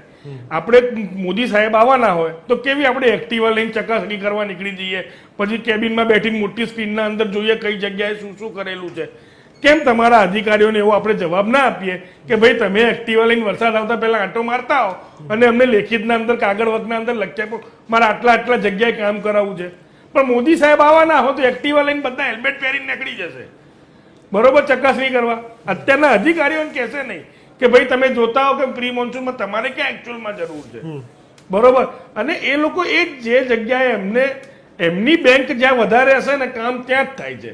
એટલે તમે કહો છો કે રાજકારણના દ્રષ્ટિકોણથી અહીંયા બધું ચાલી રહ્યું છે. હા, સિમ્પલ છે. મીરાબેન, It is very હવે simple. અહીંયા આપણે એક વાત તો સમજી કે આખી આ ઘટનાની અંદર, કારણ કે આપણે રોડ રસ્તાની વાત એટલે કરી રહ્યા છે, કહેવાતી જોવાતી સંભળાતી નોર્મલ વાત લાગે છે કે પાણી ભરાવું, પણ જ્યારે એમાં અકસ્માતો થાય છે, જ્યારે એમાં નાના બાળકો પડી જાય છે, જ્યારે એમાં સામાન્યમાં સામાન્ય માણસ હેરાન થાય છે, ઇવન ટ્રાન્સપોર્ટેશન વ્યવસ્થા પણ આખી ખોરવાતી હોય છે, અને એનાથી જે તકલીફોનો સરવાળો થાય છે બહુ મોટો હોય છે. તો પછી એ જે બજેટની ફાળવણી થઈ હોય છે એને ખબર જ છે કે આ વસ્તુ માટે ડેડિકેટલી અલોટ કરવામાં આવ્યું છે, તો કઈ વસ્તુની રાહ જોઈ રહી હોય છે એ વસ્તુ પૂરી કરવામાં? અમુક નિયત, આમાં નિયતનો બી સવાલ આવે છે કે અમુક અધિકારીઓના લીધે અમુક વિસ્તારમાં થતા, હું આખા સ્ટેટ કે આખા અમદાવાદની વાત નથી કરતી, પણ જો એમાં એક બે ઘટના પણ દુઃખદ આવી બની હોય કે કોઈ બાળકનું મોત થયું હોય, કોઈ વ્યક્તિનું મોત થયું હોય, તો કોઈ પણનું મોત, એક જાન પણ ગઈ હોય તો એ ચર્ચાનો વિષય બને જ, અને એ વસ્તુ હાઇલાઇટ થાય જ. પછી તમારા 10 કામ સારા હોય એની ચર્ચા ના હોય, એ તો કરવાના જ હોય, એમાં કંઈ તમે નવું નથી કર્યું. તમે જે સારું કર્યું છે સારું જ છે, પરંતુ સરકારની જે ફંડની ફાળવણી જે થઈ છે એમાં જે કચાશ રહી જાય છે, જેમાં અધિકારીઓની બેદરકારી થઈ રહી છે, એના પર સવાલ છે. અને એ લોકો જ માત્ર ગુનેગાર છે. જ્યાં સારું થયું છે, જેટલું સારું થયું છે એપ્રિસિએટ કરીએ છીએ, પણ એ ચર્ચાનો વિષય હું ઓછો માનું છું. પણ જો એક માણસનું એક વિસ્તારમાં બી એક ઘટના પણ મોતની બની હોય તો એ ચર્ચાનો વિષય અને ગંભીર મુદ્દો છે કે એવું એક બાર બી ના થવું જોઈએ. તો આ અધિકારીઓ પર જે કંઈ ફંડ ફાળવ્યો છે એ ક્યાં ગયો છે એ જાણે, અને બેદરકારી છે એ સ્પષ્ટ રીતે દેખાઈ રહી છે. કારણ કે વરસાદ દર વખતે હોય અને દર વખતે આપણે કંઈક ને કંઈક આ ને આ પ્રશ્ન લાવતા હોઈએ તો એ અધિકારીઓની એફિશિયન્સી, એની નિયત, એ બધા જ ઉપર ખોટ છે. આપણે જૂના વડાપ્રધાન કારણ કે આ લોકોના લીધે આખી સરકાર, આખા અધિકારીઓ, એ બધાના ઉપર દોષનો ટોપલો આવી રહ્યો છે. આપણે વડાપ્રધાન વિજયપુરનું હમણાં એક દ્રશ્ય સામે આવ્યું જેમાં એક ઓટો રિક્ષા એવી ખાબકી હતી જે તમે કદાચ વિચારી પણ ના શકો કે આને બહાર પણ કેવી રીતે નીકાળી શકાશે. વિજયપુરની સાથે સાથે આપણે એક રિક્ષાવાળાની મેં તમને વાત કરી 3 અઠવાડિયા પહેલા, જેનું મૃત્યુ થયું. હમણાં AMTS નો એક વિડીયો બહાર પડ્યો. AMTS આ બંને ટાયર જે રીતે નમી ગયા હતા અને ક્યાંક ને ક્યાંક નીકળી ન શકે બસ. જે લોકો બસની અંદર હશે એ લોકોનો જીવ તાળવે ચોંટાયો હશે, પણ આજુબાજુમાં એના કારણે ટ્રાફિક જામના દ્રશ્યો 4-5 વર્ષ પહેલાની વાત કરું, મને બહુ સારી રીતે યાદ છે. મારો પોતાનો અનુભવ હતો. આ રીતે સવારે ન્યૂઝ ચેનલમાં હું આવી રહ્યો હતો, 7 વાગ્યાનો સમય હતો અને હું લગભગ 6:30 આસપાસ જેવો આપણે હેલ્મેટ 4 રસ્તાવાળો જે ઓવરબ્રિજ છે એ જેવો નીચે ઉતરીએ છે, નીચે ઉતરી શકાય એવી સ્થિતિ જ હોતી જ નથી. હેલ્મેટથી AC વચ્ચેનો રસ્તો આખો પાણીથી લગભગ એબ્સોલ્યુટલી તમારી આખી ગાડી ડૂબી જાય એવી સ્થિતિ. વાળીનાથ વાળો એટલે તમને એક્ઝેક્ટલી તમને એમ થાય કે અહીંયા બોટ અને સ્ટીમર સિવાય બીજું કંઈ ચાલી ના શકે, અને આપણે માત્ર રાહ જોવાની, પાણી સુકાશે ત્યારે બધું જોયું જશે. એના માટેની પણ વ્યવસ્થા નથી. સાગરભાઈ, દુઃખની વાત એ નથી કે પાણી માત્ર ભરાય છે કે કામ નથી હતા. પાણી ભરાય છે તો એને તરત નિકાલ થાય, ફટાફટ કામગીરી થાય, ગંદકી ના ફેલાય, સાફ સફાઈ થઈ જાય, એનું તો કામ તરત થવું જોઈએ કે કેમ? સર તમે બોલો ને તો તમારો અવાજ દબાઈ દેવામાં આવે છે. હા તે તમે વાડીના થોડો વાત કરીને આ જ સિમિલર વસ્તુ ચાંદલોડિયા, આપણે ચાંદલોડિયા બ્રિજની પાસે ત્યાં બાજુવાડી એક રેસ્ટોરન્ટની બાજુવાડી ગલીના અંદર સાહેબ 20 દિવસ પાણી ભરાયેલું હતું. બરોબર, વંદે માતરમ જવાનો રસ્તો 2 ગલીવાળો છે, ત્યાં આખો 20 દિવસ પાણી ભરાઈ રહ્યું હતું. એવું લાગે ને કે આપણે એક જ રાજ્યના અંદર બોર્ડર બની ગઈ છે. બટ હવે ત્યાંના લોકોએ, આઈ સ્ટીલ રિમેમ્બર, ત્યાંના લોકોએ રોજ ત્યાં મીડિયા આવે, રોજ ત્યાં અધિકારી આવે, જોઈને જતા રહે, પણ કોઈ પાઇપ વાળો ના આવે કે કોઈ ટ્રેક્ટર વાળો ના આવે કે પાણી કાઢે. આવશે, ફોટા પડાવશે, હું આવ્યો, જોયું, નિકારણ જોયું, ચકાસણી કરીને પછી ત્યાંથી નીકળી ગયા. અરે એવું સર 20 દિવસ, અને પછી આનાથી શું થયું? ડેન્ગ્યુ થશે, મલેરિયા થશે, એવા બધા રોગચાળાઓ ફાટશે. But at the end work will never get complete. આ લોકોની ખાલી એક વાતો જ રહી જાય છે. સાચી વાત છે, સાચી વાત, 100% સાચી વાત છે. વડાપ્રધાન શું કહેતા હતા? વડાપ્રધાન, માન્ય પૂર્વ વડાપ્રધાને કીધું હતું કે હું અહીંયાથી 100 રૂપિયા મોકલું છું અને છેલ્લે જ્યાં જરૂર છે ત્યાં ગાડી 1 રૂપિયો પહોંચે છે. આ વૃત્તિના કારણે આ કામગીરીઓ ઘણી નબળી થાય છે અને યોગ્ય પ્રોપર માલ વસ્તુ વપરાવી જોઈએ ને વપરાતી નથી. આના ભ્રષ્ટાચાર મોટો છે, આ ભ્રષ્ટાચારના કારણે આ બધી પરિસ્થિતિ ઊભી થાય છે. એટલે એ ટૂંકમાં એક વસ્તુ એ કહી શકાય કે અમુક ભ્રષ્ટાચારી અધિકારીઓના લીધે આખું તંત્ર, આખી સરકાર, આખી સિસ્ટમ ભોગવે, બદનામ થાય. કારણ કે હું એવું નથી માનતી કે 100% વસ્તુ ફેલિયર છે, 100% ન કહી શકાય, પણ જેટલું બી ફેલિયર છે એ મહત્વનો મુદ્દો છે, ગંભીર મુદ્દો છે અને એ ન ચલાવી શકાય એવી ઘટનાઓ છે.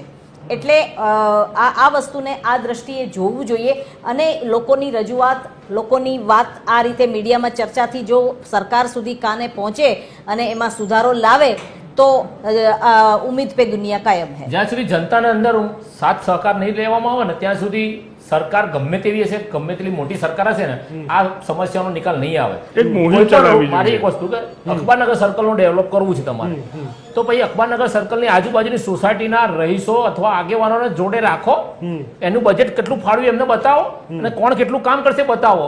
એ રીતે કામ કરશો તો 100% પરિણામ મળશે. બાકી તમે અંદર અંદર બંધ દરવાજામાં ભાગ બટાઈ કરીને જે તમે કામ કરશો ને તો આ પરિણામ આજે નહીં 20 વર્ષે પણ નહીં આવે. ભલે આપણો દેશ વિશ્વગુરુમાં ગણાતો હોય, ભારત, ગુજરાત મેટ્રો કે મેગા સિટી કહેવાતી હોય, આમાં કોઈ જ રિઝલ્ટ પરિણામ નહીં જ આવે, સુધારો નહીં આવે. તમારે લોકો લખી રાખો. ટૂંકમાં એ એક વાત તો સ્પષ્ટ થઈ ગઈ છે કે અહીંયા એવું સમજી શકાય કે જે રીતના મસમોટા કામ છેલ્લા 6 મહિનામાં થયા છે, થઈ રહ્યા છે, એની આપણે ગમે તેટલી વખાણ કરીએ, પણ જ્યારે વાત વરસાદની આવે છે, જ્યારે વાત પ્રી મોન્સૂન કામગીરીની વાત આવે છે, જ્યારે વાત કોર્પોરેશનની આવે છે, જ્યારે વાત એ તંત્રની આવે છે અને સાથે સાથે એ બજેટની આવે છે, ત્યારે ફરી એકવાર વારંવાર પ્રશ્નો જ ઊભા થતા હોય છે. અને આ પ્રશ્નો હંમેશા આપણને ચેતવે છે કે શું આ બધું માત્ર નામનું છે? પ્રી મોન્સૂન શબ્દની જો હું વાત કરું, સાગરભાઈ, આ દેખાડો છે, નિષ્ફળતા છે, મિથ છે, શું છે? મિથ છે. આ ખાલી મિથ જ છે, ખાલી વાતો જ છે. There is nothing other than that. Because દર વર્ષે તમે એક જ વસ્તુની ચર્ચા અને એક જ વસ્તુ પર, એન્ડ ત્યાં જ ઇનકેપેબિલિટીઝ ક્લિયરલી, ઇનકમ્પ્લીશન ઓફ વર્ક ક્લિયરલી દેખાઈ જાય છે. So it is actually a myth. અને આના અંદર ખાલી ને ખાલી એક સાધારણ માણસોએ જ, સાધારણ લોકોએ, ત્યાંના રહેવાસીઓએ જ કાયમ ભોગવવાનું રહેશે. બીજું આનું કોઈ નિવારણ આવવાનું નથી. And they are very smart. હવે એમને ખબર પડી ગઈ છે કે અમારું શું અઠવાડિયું 15 દાડા અમારો જોક બનશે, લઈ લઈશું. It's fine. એ દે હેવ એક્સેપ્ટેડ કે અમારા ઉપર જોક બનશે, એ કરી લઈશું. હું તો કહું છું એક મુહિમ ચલાવવી જોઈએ બધા લોકોએ, યા TV 13 ના માધ્યમથી, કે જ્યાં બી તમને આવું દેખાય ને, ટ્વિટર પર તમે TV 13 ને બી ટેગ કરો અને AMC ને બી ટેગ કરો તો ખબર પડે. You know, let people get. આ જ્યારે માહોલ, આ જ્યારે બહુ મોટું કામ થશે ને ત્યારે તંત્ર એકચ્યુઅલીમાં બહાર આવશે. ચોક્કસથી. મીરાબેન, પિયુષભાઈ, ખૂબ ઓછો સમય છે, 10 સેકન્ડમાં. જી. સંગઠિત થવું અને સંગઠિત થયા પછી એની પ્રોપર રજૂઆત સાથે મીડિયાનો સપોર્ટ હોય તો આ વસ્તુ આગળ વધે અને પરિણામલક્ષી કાર્ય થાય. બિલકુલ, બિલકુલ, ચોક્કસથી. મીનાબેન, પિયુષભાઈ અને સાગરભાઈ, આપ સૌનો ખૂબ ખૂબ હૃદયપૂર્વક ધન્યવાદ. દર્શક મિત્રો, આ ચર્ચા છડે ચોકમાં આ વિષય પર ચર્ચા કરવાનો તાત્પર્ય, ઉદ્દેશ માત્ર એટલો જ કે જેને આપણે હળવાશથી લઈએ છીએ, ગંભીરતાથી નથી લેતા, એ પાણી ક્યાંક કોઈકના જીવના જોખમનું કારણ ન બની જાય. આ રોડ રસ્તા આપણા માટે ખૂબ જરૂરી છે અને એવા સમયે ત્યાં કંઈક પોલાણવાળું કામ થયું હોય ને એમાં મોટી હોનારત સર્જાય અને આપણો જીવ તાળવે ન ચોંટાય એની જવાબદારી હવે આપણે પોતે જ ક્યાંક લેવી પડશે એવું લાગે છે. પરંતુ હજુ સમય છે, કોર્પોરેશન જાગે. સરકાર દરેક જગ્યાએ ન પહોંચી શકે, સરકારે વહીવટી ક્ષેત્ર એટલે જ મૂક્યું છે અને એમના ડરથી, એમની શરમે પણ જો કોર્પોરેશન ફરી એકવાર ઊભું થઈ આ કામગીરીની ઝડપ કરે અને ચોમાસા પહેલાં ઓફિશિયલી બેસે પહેલાં પણ જો થોડું ઘણું કામ વધારે સારું થાય તો હું માનું છું કે અકસ્માતોની સંખ્યા, દુર્ઘટનાઓની સંખ્યા એટલીસ્ટ જો ગયા ચોમાસા કરતાં પણ ઘટી જાય તો પણ એ આપણા માટે ઓછી સફળતા નહીં અકાય. ચર્ચા સ્થળે ચોકમાં બસ અત્યારે આટલું જ. દેશ, દુનિયા અને ગુજરાત રાજ્યની પડે વિગત અને સમાચાર માટે આપ જોતા રહો TV13 ગુજરાતી, હકથી ગુજરાતી. નમસ્કાર.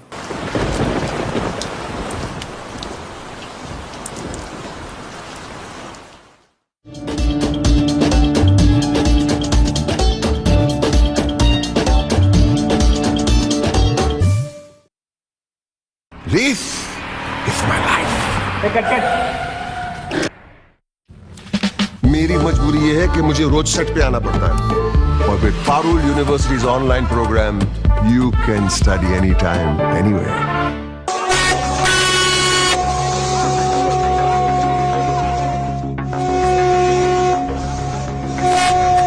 तो कल जो मॉक ड्रिल होनी है उसको बढ़िया से हम संपन्न कर सकते हैं.